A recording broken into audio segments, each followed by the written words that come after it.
Bismillah. Assalamualaikum warahmatullahi wabarakatuh. Innal hamdalillah nahmaduhu wa nasta'inuhu wa nastaghfiruh wa na'udzu billahi min syururi anfusina wa min sayyiati a'malina. May yahdihillahu fala mudhillalahu wa may yudlil fala hadiyalah. Asyhadu an la ilaha illallah wahdahu la syarika lah wa asyhadu anna nabiyyana qurrata ayunina Muhammadin sallallahu ala alihi wa sahabatihi wa sallaman tasliman katsira. Qala Allah ta'ala fil Qur'anil Karim, a'udzu billahi minasy syaithanir rajim, ya ayyuhalladzina amanu taqullaha haqqa tuqatih wa la tamutunna illa wa antum muslimun. Ya ayyuhalladzina amanu taqullaha wa qulu qawlan sadida yuslih lakum a'malakum wa yaghfir lakum dhunubakum wa may yuti'illaha wa rasulahu faqad faza fawzan 'azima. Amma ba'du, ma'asyiral muslimin, jamaah salat maghrib Masjid Al-Ikhlas yang insyaallah senantiasa dimuliakan oleh Allah Subhanahu wa taala. Bersyukur kita di petang hari ini Allah Subhanahu wa taala masih memberikan kesempatan, kenikmatan sehingga kita dimudahkan langkah kaki kita menuju rumah Allah Subhanahu wa taala untuk menjalankan ibadah salat maghrib secara berjamaah. Dan insyaallah dilanjutkan dengan bermajelis ilmu dan dengan suasana yang baru hujan tentunya. Allahumma shayyiban nafi'ah. Semoga Allah Subhanahu wa taala merahmati, memberkahi dengan turunnya hujan ini. Ma'asyiral muslimin rahimani wa rahimakumullah. Kita lanjutkan bahasan kita masih dalam syarah kitab Al-Jami'. Ini adalah syarah dari Bulughul Maram, namun lebih fokus pada pembahasan tentang tazkiyatun nufus. Jadi ada hadis-hadis dalam kitab Bulughul Maram itu, dan ini diambil oleh Al-Hafidz Ibnu Hajar Asqalani, poin-poin tentang bab-bab tazkiyatun nufus atau penyucian jiwa. Nah, kemarin di pertemuan sebelumnya kita membahas tentang bab tentang menghilangkan kesusahan, memudahkan urusan orang lain dalam urusan hutang pihutang. Kemudian adalah selanjutnya yaitu menutup aib saudara muslim kita. Dan kita baru sampai membahas 3 hal itu atau 3 poin tersebut, dan kita belum sempat kemarin membahas di poin yang terakhir yaitu tentang saling tolong menolong dalam kebaikan atau menunjukkan dalam kebaikan. Untuk mengulas atau mengulang sedikit ma'asyiral muslimin, hadisnya adalah dari sahabat yang mulia Abu Hurairah radhiyallahu anhu, man nafasa an muslimin kurbatan min kurabid dunya nafasallahu anhu kurbatan min kurabi yaumal qiyamah. Barang siapa yang menghilangkan salah satu kesusahan yang dihadapi oleh saudara muslimnya dari berbagai masalah-masalah yang dia hadapi, nafasallahu anhu kurbatan min kurabi yaumal qiyamah, maka Allah Subhanahu wa taala juga akan menghilangkan salah satu kesusahan yang akan dihadapi bagi orang yang senantiasa membantu kemudahan terhadap saudara muslimnya. Di antara kesusahan-kesusahan yang ada di akhirat, kita sudah sampaikan mengapa poin yang pertama ini Nabi tidak mengatakan atau tidak menjanjikan bahwa nanti kalau kita terbiasa menghilangkan kesusahan-kesusahan yang dihadapi saudara muslim kita itu, Allah akan balas dengan dihilangkannya kesusahan yang ada di dunia. Tapi Allah justru menjanjikan akan dihilangkan kesusahan yang akan kita hadapi di akhirat. Tentu karena kita tidak bisa membandingkan kesusahan yang kita hadapi di dunia ini, ma'asyiral muslimin, tidak ada apa-apanya dibandingkan kesusahan yang akan kita hadapi nanti di akhirat. Kita sering mendengar 1 hari di neraka itu sama dengan 1000 tahun kita hidup ada di dunia ini. Maka sejatinya dalam poin yang pertama ini dalam hadis ini adalah luar biasanya janji Allah Subhanahu wa taala. kita hanya membantu meringankan kesusahan ataupun permasalahan-permasalahan dari saudara muslim kita, dan tentunya permasalahan secara umum, baik permasalahan-permasalahan yang menyangkut ya problematika ekonominya ataupun rumah tangganya ya, dan kita berusaha memberikan jalan keluar atau solusi dari permasalahan itu, maka Allah akan menjanjikan kepada kita masyarakat muslimin, yang mana kita ikhlas membantu saudara muslim kita itu, kelak pada hari kiamat juga Allah akan memberikan kemudahan, kita akan dibebaskan dari permasalahan-permasalahan yang akan kita hadapi. Kemudian poin yang kedua adalah wa man yasara 'alal mu'sirin yasarallahu 'alaihi fid dunya wal akhirah. Kemudian poin yang kedua dalam hadis ini adalah barang siapa yang memudahkan urusan orang lain dalam hal hutang pihutang, maka Allah Subhanahu wa taala pun akan memudahkan urusan-urusannya yang ada di dunia.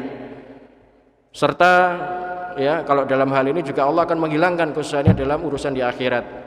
Kemarin juga sudah kita sampaikan panjang lebar tentang keringanan-keringanan ataupun kemudahan-kemudahan yang kita berikan terhadap orang yang berhutang kepada kita. Karena orang yang berhutang itu masyarakat muslim kepada kita itu memang biasanya punya ya kendala ataupun permasalahan-permasalahan yang mungkin ya dia meleset dari janjinya, janji 1 bulan, 2 bulan, tapi ternyata meleset ketika jatuh tempo. Tentu masyarakat muslimin, orang yang berhutang itu dalam agama kita dibolehkan. Ya mungkin dia butuh untuk makan, untuk konsumsi sehari-hari, kemudian dia tidak punya ekonomi yang cukup sehingga mengharuskan dia berhutang, maka tentu dalam agama kita dibolehkan masyarakat muslimin.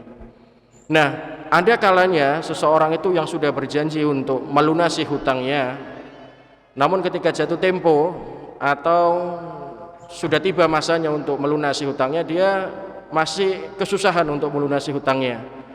Maka ternyata ini diisyaratkan oleh Nabi Muhammad SAW, siapa yang memberikan kemudahan, maknanya memberikan kelonggaran terhadap orang yang berhutang itu, maka Allah pun akan memberikan kemudahan pada dirinya manakala nanti dia memiliki urusan, maknanya bisa hal yang sama ataupun berbagai urusan yang ada di dunia ini dan di akhirat.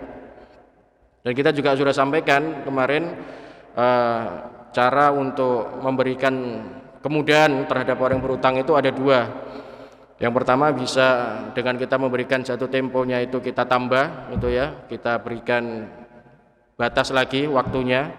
Atau mungkin yang kedua ya bisa dengan kita menggunakan ya barang yang dia punya dengan catatan selama barang itu tidak melebihi dari hutangnya.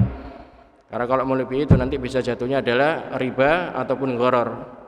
Atau mungkin yang ketiga adalah dengan cara ya kita mengikhlaskan atau ya merelakan hutang yang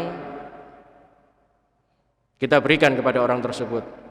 Tentu masyarakat muslimin, dari ketiga cara yang disampaikan oleh para ulama ini punya konsekuensi, dan semua itu harus didasari dengan ilmu dan iman. Kita juga sudah sampaikan, orang punya ilmu tapi tidak punya iman juga percuma kan gitu. Ataupun punya iman tapi tidak punya ilmu kan gitu. Sehingga salah dalam memberikan solusi-solusi dari permasalahan-permasalahan yang ada. Kemudian poin yang ketiga adalah wa man satara musliman satarallahu fid dunya wal akhirah. Ini hadis atau poin yang ketiga ini cukup luar biasa masyarakat muslimin. Ini terjadi di tengah-tengah kita hampir setiap hari tentunya, yaitu barang siapa yang tahu dari saudara muslimnya punya aib.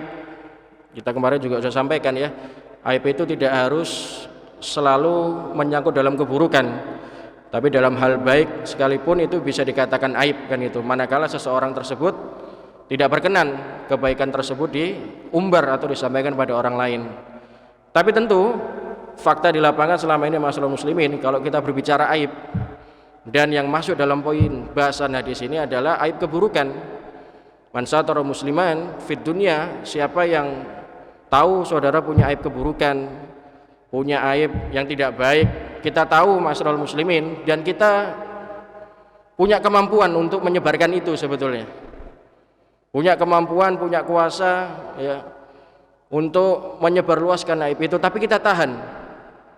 Kita menahan diri supaya kita tidak menyebarkan aib itu. Allah menjanjikan satarallahu fid dunya wal akhirah. Maka Allah pun ma'asyiral muslimin akan menutupi aib kita baik di dunia maupun di akhirat. Ini juga sudah kita sampaikan kemarin, kita sempat kaji bahwasannya sederhananya kita memahami hadis yang poin yang ketiga ini ma'asyiral muslimin, manakala kita ingin berlaku, bersikap, berperilaku menyebarkan aib saudara kita, coba berkaca pada diri kita. Sampai saya membahasakan dosa itu tidak berbau, aib itu tidak berbau, ma'asyiral muslimin. Ini saya kalau dosa itu bau, maksiat itu berwujud itu ya. Ini saya antum mungkin tidak bisa duduk di hadapan saya kan gitu. Begitu juga saya, ma'asyiral muslimin. Saking saja Allah Subhanahu wa taala itu masih memberikan kesempatan menutupi aib kita. Maka isyarat Nabi, kalau engkau mengetahui aib tentang saudara muslimmu, sedemikian mungkin kita menutup aib saudara kita. Seakan-akan dalam hadis ini ma'asyiral muslimin, isyarat dari Nabi, kalau engkau menyebarkan aib saudara muslimmu, engkau tidak sadar bahwasanya dalam dirimu sendiri itu juga terdapat banyak aib-aib, hanya saja Allah Subhanahu wa taala masih memberikan kesempatan. Allah masih berkenan menutupi aib kita, ma'asyiral muslimin. Sampai juga kami sampaikan dalam pertemuan sebelumnya, nanti pada manakala berhadapan antara seorang hamba dengan Rabb-nya, dengan Allah Subhanahu wa taala pada hari kiamat itu, manakala Allah Subhanahu wa taala mengatakan pada hambanya, wahai hambaku, tahu enggak ini dosamu? Tahu enggak ini kesalahanmu? Tahu enggak ini kemaksiatanmu gitu.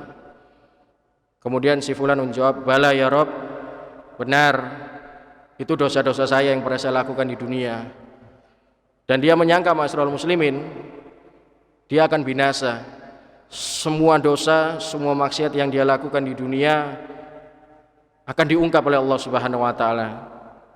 Dia berkeyakinan dosanya, maksiatnya yang dia lakukan, keburukannya selama di dunia akan diumbar oleh Allah Subhanahu wa taala. Manakala seorang hamba tadi menyangka seperti itu, apa jawaban Allah Subhanahu wa taala dalam hadis Bukhari ini? Laqad satartuha 'alaika fid dunya.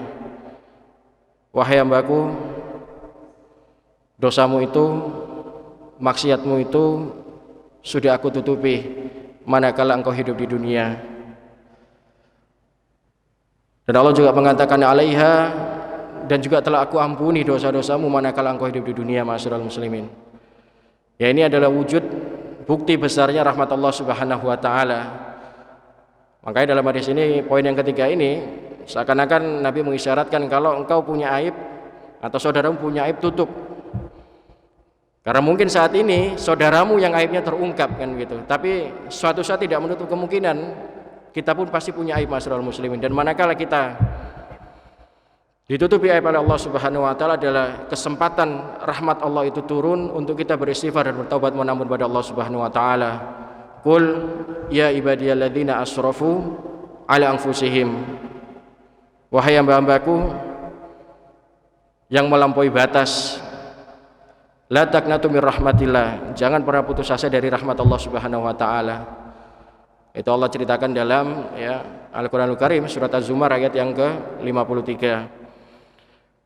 Tiga bahasan itu, ma'asyiral muslimin, yang sebelumnya sempat kita sampaikan, dan insya Allah kita saat ini masuk di poin bahasan yang keempat.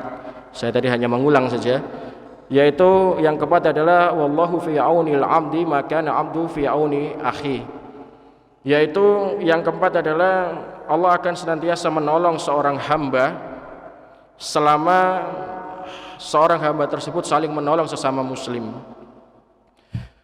Hadis-hadis ini, ma'asyiral muslimin, sebagaimana yang kami sampaikan sebelumnya, ini adalah hadis yang agung. Adalah hadis yang agung.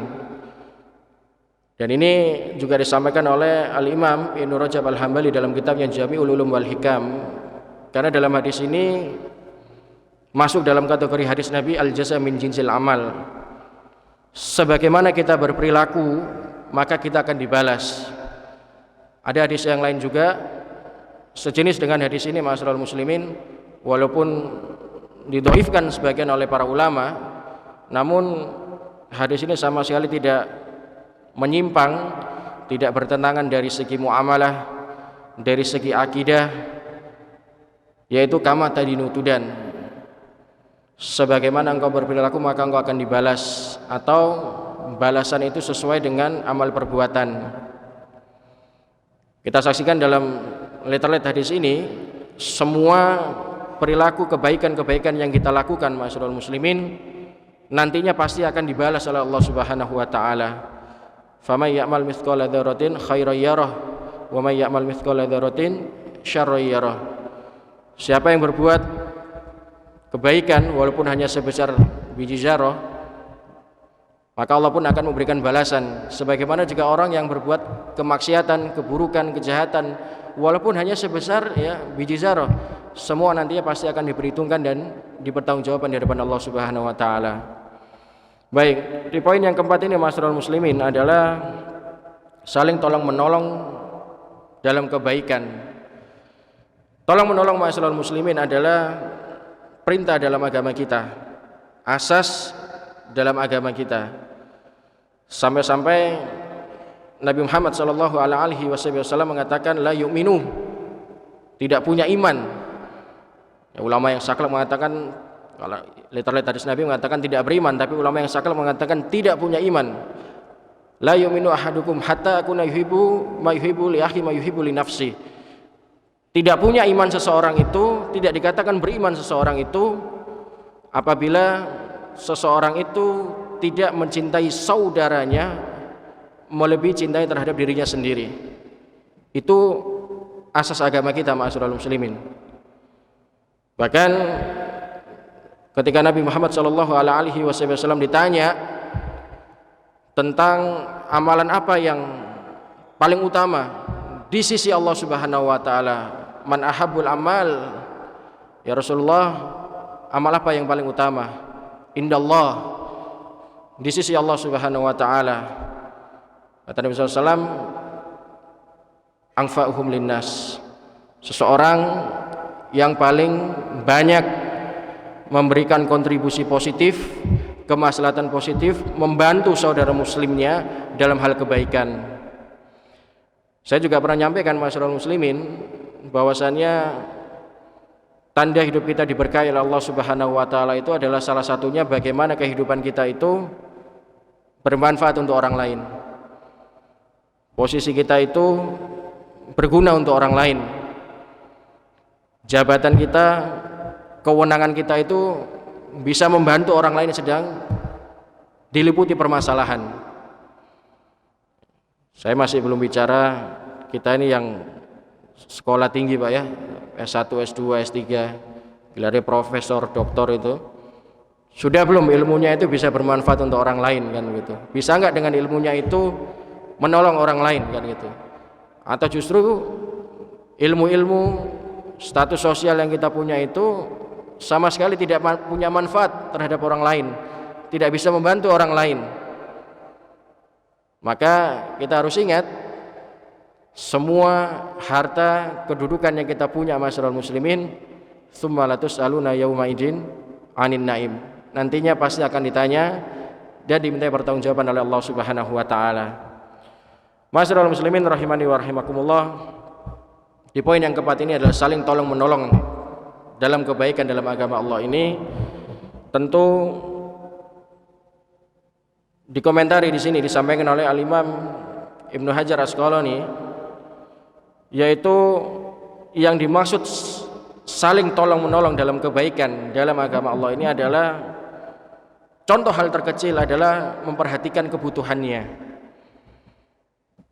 Para jamaah sekalian, lingkungan kita ini saja, Pak, sudah belum kita merenung itu, melihat itu, ada enggak saudara kita yang masih membutuhkan bantuan tali asi kita ini? Sudah belum kita lihat lingkungan kita, mungkin di rumah kita, tetangga kanan kiri itu masih jauh di bawah kita dalam hal ekonomi. Untuk cari makan saja, Pak, itu susah, kan gitu. Syukur-syukur dia besok punya jaminan makan kan gitu. Tapi ada Pak mungkin tetangga kita yang tidak tahu besok mau makan apa kan gitu. Sedangkan itu adalah menjadi kewajiban kita tentunya sebagai saudara muslim yang terdekat. Minimal Pak, kalau kita tidak bisa memberikan bantuan materi, tidak bisa memberikan sumbangsi dalam bentuk uang gitu ya, atau bahan makanan pokok, minimal kita memberikan sumbangsi tenaga, membantu kemudahan dengan cara mungkin ya melaporkan kepada dinas sosial misalkan gitu Pak ya. Itu salah satu wujud bukti implementasi bagaimana kita saling tolong menolong dalam kebaikan. Sedangkan fakta di lapangan saat ini ada saudara kita nggak makan saja kita nggak tahu Pak ya, bahkan nggak mau tahu gitu. Contoh lain mungkin dalam hal zakat misalkan, kita fokus itu sibuk terhadap memberikan orang yang jauh, padahal yang lebih utama adalah keluarga kita sendiri.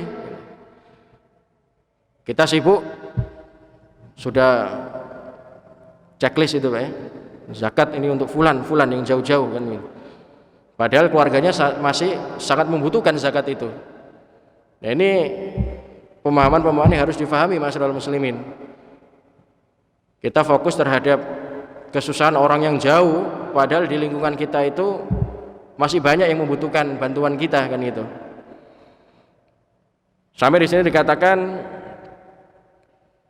janji Allah Subhanahu wa taala tentunya atau predikat kebaikan takwa yang diberikan terhadap orang-orang yang senantiasa memberikan bantuan terhadap saudara muslimnya.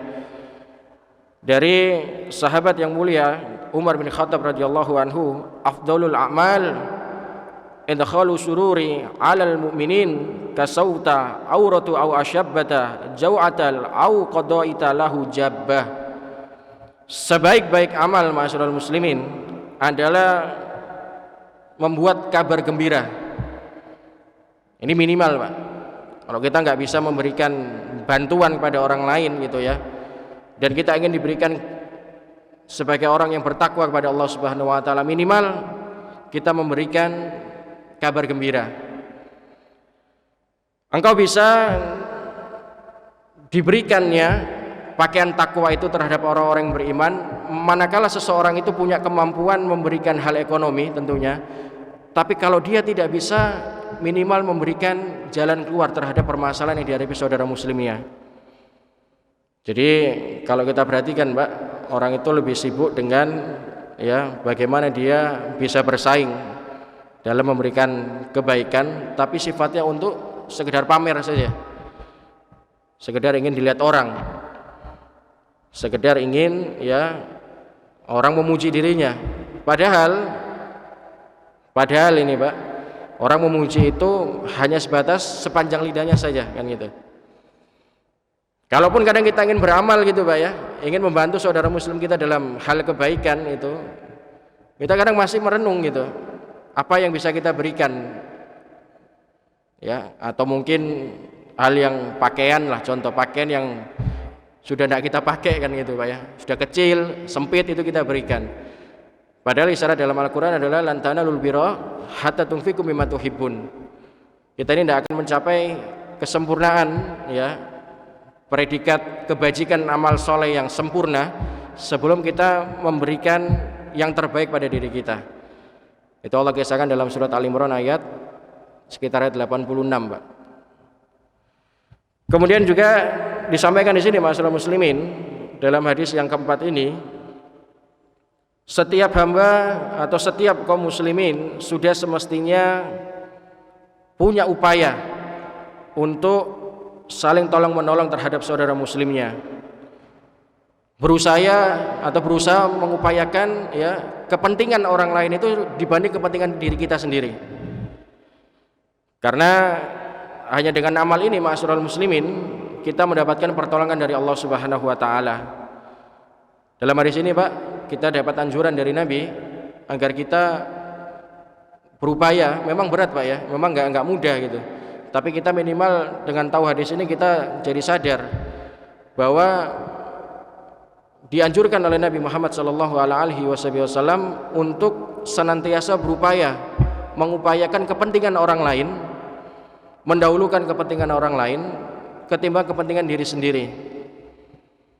Dan ini Pak, Nabi tidak sekedar ngoceh gitu Pak ya, enggak sekedar menyampaikan, tapi Nabi implementasikan itu Pak.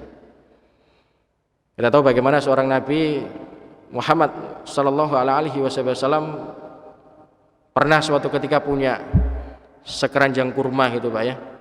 Dalam sebuah hadis itu sekeranjang kurma, kemudian ada seorang fakir tentunya yang datang ke Nabi sallallahu alaihi wasallam mengisyaratkan Pak bahwa dia belum makan gitu. Sedangkan pada saat itu Nabi tidak punya makanan kecuali sekeranjang kurma yang dia punya itu, dan untuk dimakan bersama istri-istri Nabi semua. Tapi apa yang dilakukan Nabi SAW, beliau secara ikhlas Pak memberikan sekeranjang kurma tadi terhadap orang yang sedang membutuhkan tadi. Dan ini juga diikuti oleh tabi'in Pak, Al-Hasan Al-Basri rahimahullahu ta'ala. Pernah suatu ketika beliau itu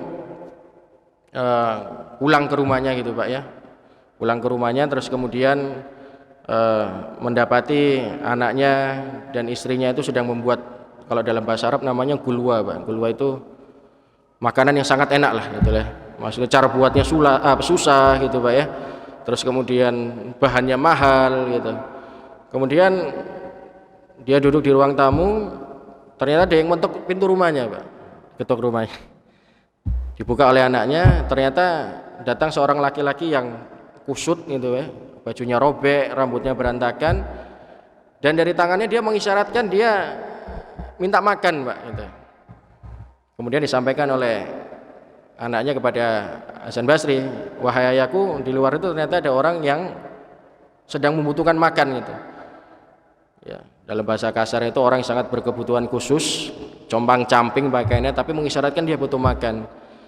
Jawaban Hasan Basri, Pak, kalau gitu ambilkan tadi makanan yang sudah kamu buat itu, berikan pada orang itu. Dibawalah Pak keluarganya makanan tadi itu. Ya harapan anaknya ya makan ya 1 potong, 2 potong Pak. Ternyata dihabiskan semua Pak. Dihabiskan semua. Kemudian anak itu marah gitu, menyampaikan pada ayahnya, wahai ayahku, ini makanan ini saya buat susah payah dengan ibu kan gitu. Bahannya mahal, cara buatnya susah, tapi orang gila tadi itu, orang berkebutuhan tadi itu menghabiskan gitu. Sedangkan Anda belum makan gitu. Apa Pak jawaban Hasan Basri rahimallahu taala? Wahai anakku, enggak masalah kalau saya tidak memiliki atau tidak sempat mencicipi makanan yang telah engkau buat itu. Dan beliau mengutip ayat lan tanalul birra hatta tunfiqu mimma tuhibbun. Kita tidak akan pernah bisa menggapai kesempurnaan kebajikan pahala yang kita kerjakan atau amal yang kita kerjakan sampai kita memberikan apa yang terbaik pada diri kita. Itu ibrah masyarul muslimin, pelajaran-pelajaran dari Nabi sendiri dan juga para tabi'in yang mana mereka mengimplementasikan ajaran-ajaran dalam Islam ini, saling tolong-menolong dalam kebaikan. Tentu kita sangat dianjurkan itu ya, mendahulukan kepentingan orang lain yang sifatnya memang menyangkut dalam urusan pribadi Pak ya, urusan pribadi, urusan yang memang kita mampu untuk menahan, kita upayakan dulu orang lain. Kemudian yang ketiga masyarul muslimin, dalam hadis ini terdapat ganjaran pahala yang diberikan oleh Allah Subhanahu wa taala. Kita Pak harus sadari, kita pasti punya problematika dalam hidup ini. Mungkin kita punya masalah dengan orang lain, punya satu ya problem lah, entah itu mungkin hutang piutang seperti tadi, atau mungkin ya punya permasalahan yang dalam hal muamalah tentunya. Maka dalam hadis ini juga tentunya nantinya kita akan diganjar pahala oleh Allah Subhanahu wa taala, bahwa satu pertolongan yang kita berikan terhadap saudara muslimnya, Allah Subhanahu wa taala pasti akan mencatatnya, Pak. Dan Allah Subhanahu wa taala pun pasti akan memberikan balasan yang setimpal terhadap apa yang kita kerjakan. Hal jazaa'ul ihsani ilal ihsan. Tidak ada balasan kebaikan kecuali kebaikan pula. Itu Allah kisahkan Allah firmankan dalam surat Ar-Rahman Pak, di ayat yang ke-60. Jadi kita harus yakin masyarakat muslimin, dalam kita beramal itu boleh kita beramal berharap kita mendapatkan balasan atau ganjaran dari Allah Subhanahu wa taala. Malah justru itu dijadikan sebagai, ya boleh kita jadikan sebagai motivasi. Mungkin kita berinfak, ya kita sholat, misalkan sebagaimana sholat berjamaah kita dijanjikan oleh Allah Subhanahu wa taala 27 kali kebaikan dibanding sholat sendiri tentunya. Jadikan itu motivasi, itu boleh masyarul muslimin. Sebab kadang itu beramal itu perlu ada, ya dorongan, harus dipaksa. Karena kalau nggak dipaksa ya iman kita akan jadi iman kerupuk seperti ini. Sholat malam pun kalau nggak dipaksa ya akan malas itu. Makanya beramal itu perlu ada paksaan. Sebagaimana kita tolong menolong dalam kebaikan. Mungkin ya kita kalau hitung-hitungan secara matematika dunia gitu kita akan merugi tentunya kalau menolong orang lain. Ustadz, saya sendiri masih susah gitu. Ya setidaknya kita berusaha memberikan solusi jalan keluar dari permasalahan yang dia hadapi, Pak. Itu seminimal mungkin ya, tolong menolong dalam kebaikan. Atau kalau tidak itu ya, jangan memberikan berita yang buruk, sampaikan berita yang baik-baik kan gitu. Nah, ini poin-poin dalam tolong menolong dalam kebaikan. Kemudian hadis yang selanjutnya Ma'asyiral muslimin, dari Ibnu Mas'ud radhiyallahu anhu, dia berkata bahwa Rasulullah sallallahu alaihi wasallam bersabda, "Man dalla ala khairi falahu mithlu ajrihi fa'ilihi." Barang siapa yang menunjukkan kepada satu kebaikan, maka dia akan mendapatkan pahala sebagaimana atau seperti orang yang mengerjakan amalan tersebut atau mengerjakan kebaikan tersebut. Dalam hadis ini ma'asyiral muslimin terdapat beberapa keutamaan tentunya. Yang pertama, setiap orang yang beriman ma'asyiral muslimin hendaknya menjadi qudwah. Qudwah itu teladan, Pak. Bisa juga diartikan sebagai petunjuk. Ya, seperti Nabi itu, Pak ya. Nabi diutus itu sebagai qudwah juga, sebagai teladan juga untuk memberi petunjuk, Pak. Dan menjadi panutan yang baik dalam beramal soleh. Jadi kita, Pak, tahu ilmu dalam agama ini, kita tidak boleh diam. Tahu ada ilmu kebaikan, ilmu yang kita dapat dari mungkin kita berguru pada kiai siapa, fulan siapa, ustadz siapa, Pak. Itu kebaikan, Pak. Harus kita punya kewajiban untuk menyampaikan sesuai dengan kadar kemampuan kita. Makanya saya tidak sepakat misalkan ada ustadz misalnya mengatakan, "Oh, jangan berdakwah gitu. Antum belum boleh berdakwah, harus ngaji dulu 10 tahun minimal," kan gitu. Saya tidak sepakat seperti itu. Karena Syekh Utsaimin sendiri mengatakan, Pak, beliau membolehkan berdakwah itu terhadap orang yang baru belajar. Tapi sejauh mana dia pelajari ilmu itu dan dia menguasai, hanya sebatas itu. Ya, misalkan orang baru bertaubat gitu, Pak ya. Dia menjadikan masa lalunya sebagai ibrah untuk berdakwah, selama itu bukan aib gitu, Pak ya. Karena kalau aib sudah ditutupi oleh Allah, tidak boleh diungkap lagi, harus dia simpan. Dia bertaubat, kemudian perjalanan masa lalunya dijadikan bahan untuk berdakwah, untuk contoh, untuk ibrah saja. Hanya sebatas itu, Pak, boleh. Tapi tidak boleh orang baru bertaubat, itu, Pak ya. Kemarin taubat gitu, terus sekarang sudah naik di atas mimbar, khutbah Jumat misalkan. Nah, ini nggak boleh, Pak. Apalagi menyampaikan masalah tentang akidah, menyampaikan masalah ya asma wa sifat. Waduh, berat itu, Pak. Itu perlu ilmu kan itu. Tapi kalau dia sebatas menyampaikan apa yang dia fahami, apa yang dia ketahui, Pak, dan sesuai dengan kadar kemampuannya, boleh. Maka dalam hadis ini dianjurkan kita sebagai qudwah, sebagai teladan, sebagai panutan dalam beramal. Dan kita juga sudah mengamalkan itu, Pak. Contoh, kita nggak mendakwai orang, ya sholat malam lah, kerjakan sholat tahajud. Tapi kita belum sholat tahajud, Pak, belum terbiasa melaksanakan sholat malam. Nah, ini nggak boleh, Pak. Nggak akan sampai ilmu itu. Mungkin dia akan paham, gitu, tapi mungkin akan sulit orang itu untuk menerimanya. Karena kita sebagai penyampainya itu belum melaksanakan itu, belum mengerjakan itu. Minimal kita proses ke sana, Pak, menjadi qudwah, sebagai teladan, penunjuk dalam kebaikan.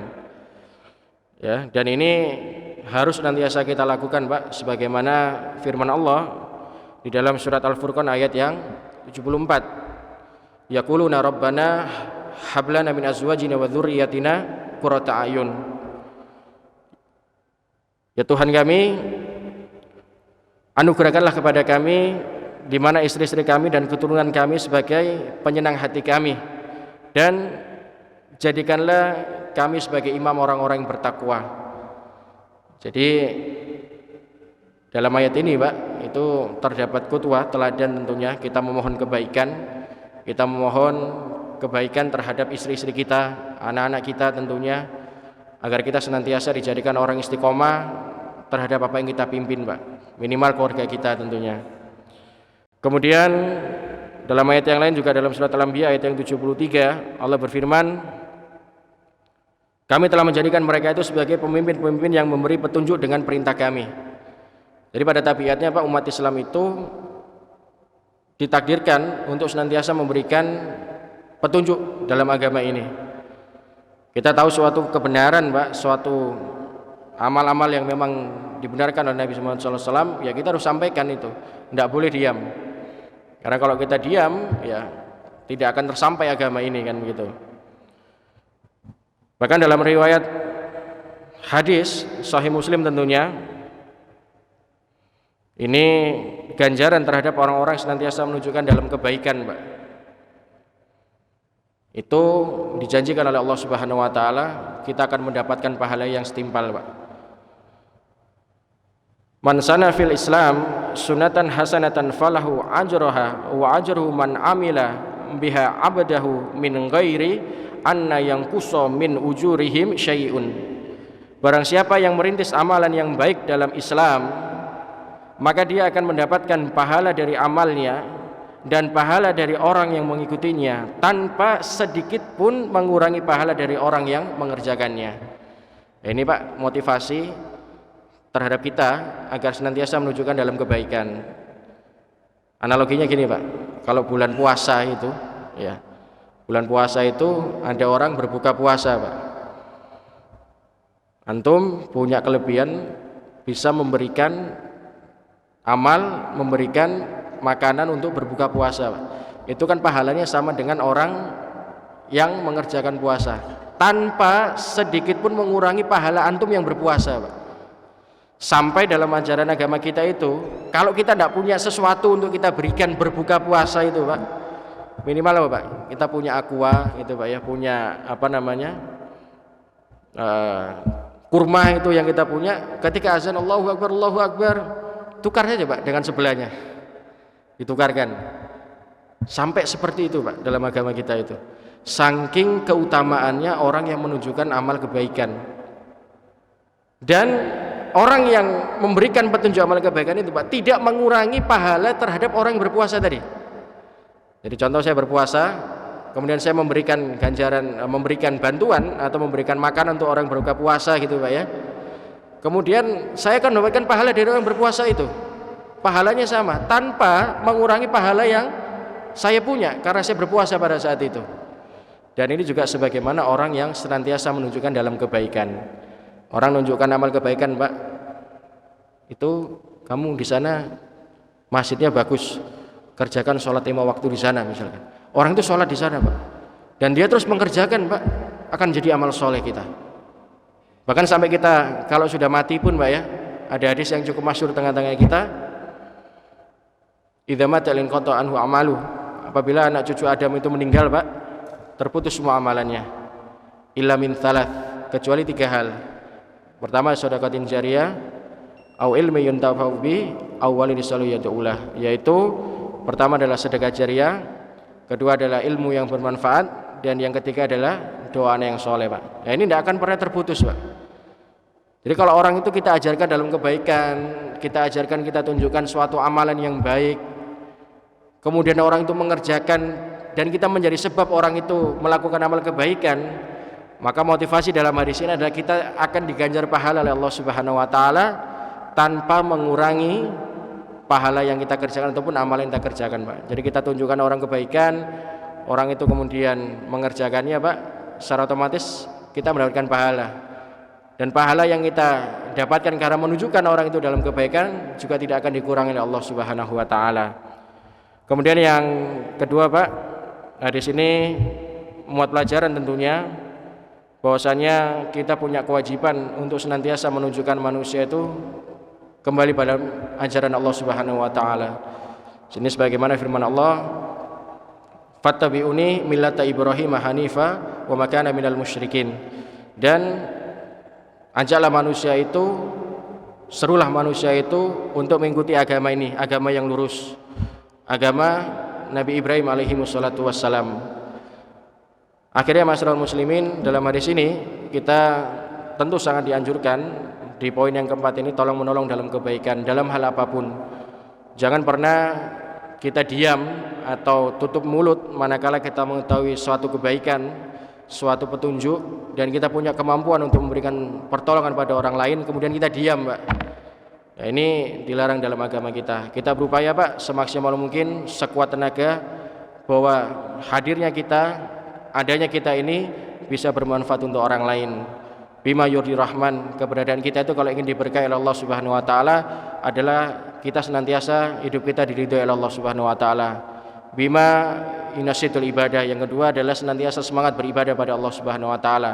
Dan yang ketiga, Pak, adalah bima yunfa'un nas, manakala hidup kita ingin diberkahi dan mendapatkan ridha dari Allah Subhanahu wa taala, maka kita berupaya hidup kita itu senantiasa bermanfaat dan berguna bagi orang lain. Demikian masyarakat muslimin, karena waktunya sudah habis, saya kasih kesempatan yang mau bertanya atau diskusi. Silakan.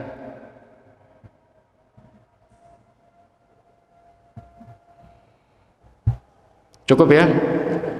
Demikian masyarakat muslimin, mudah-mudahan ada manfaatnya, ada ibrohnya. Semoga Allah Subhanahu wa taala istiqomahkan kita di atas iman dan Islam, dan semoga Allah Subhanahu wa taala mengakhiri hidup kita dalam keadaan husnul khatimah. Akhirul kalam, subhanakallahumma wa bihamdika asyhadu alla ilaha illa anta astaghfiruka wa atubu ilaik. Kurang lebihnya mohon maaf. Wassalamualaikum warahmatullahi wabarakatuh.